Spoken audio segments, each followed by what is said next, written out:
ഇലാഹായ പുരാനോട് ഇരവും പകലും തേടി ഹലീലായ ഇബ്രാഹിം നബിക്ക് കിട്ടി മകനാം ഇസ്മായിൽ നബി എന്ന കനകക്കട്ടി.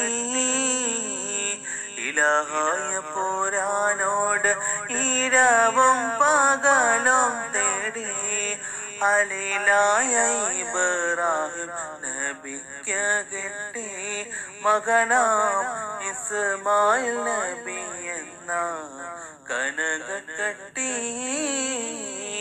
ഇലാഹായ പുരാനോട് ഇരവും പകലും തേടി ഹലീലായ ഇബ്രാഹിം നബിക്ക് കിട്ടി മകനാം ഇസ്മായിൽ നബി എന്ന കനകക്കട്ടി.